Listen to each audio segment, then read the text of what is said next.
So நம்ம உடம்புல ஏற்படக்கூடிய எல்லா தொந்தரவுகளுக்கும் காரணம் என்ன அப்படின்னா, நம்மளுடைய முதுகு தண்டுவடம் ஆரோக்கியமாக இல்லை, நம்மளுடைய மூச்சு காற்று ஆரோக்கியமாக இல்லை.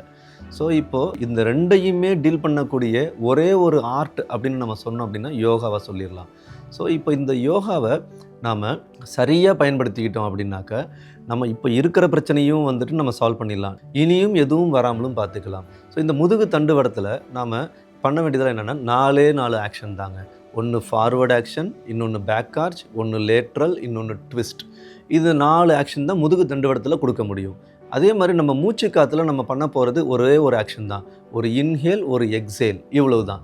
ஸோ நம்ம இந்த முதுகு தண்டுவடத்தில் கொடுக்கக்கூடிய ஆக்ஷனையும் இந்த மூச்சு காற்றையும் சரியாக கொலாபரேட் பண்ணி நம்ம ஒரு டிசைன் பண்ணி ஒரு கோர்ஸை டெவலப் பண்ணிக்கிட்டே இருந்தோம் அப்படின்னா, நம்மளுடைய முதுகு தண்டுவடத்தையும் இந்த மூச்சு காற்றையும் நம்ம ஒவ்வொரு நாளும் ஆரோக்கியமாக வச்சுக்கலாம்.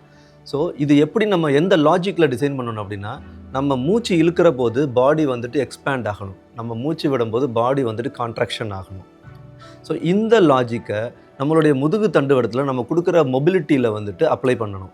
அப்படி அப்ளை பண்ணும்போது தண்டுவடமும் ஆரோக்கியமாயிரும், நம்மளுடைய மூச்சு காற்றும் நல்லா டெவலப் ஆகிடும். அப்படி இது ரெண்டையும் நம்ம சரியாக வந்துட்டு கோர்ஸை டிசைன் பண்ணிட்டோம் அப்படின்னா, நாம் வந்துட்டு ஒவ்வொரு நாளும் ஆரோக்கியமாக இருக்கலாம்.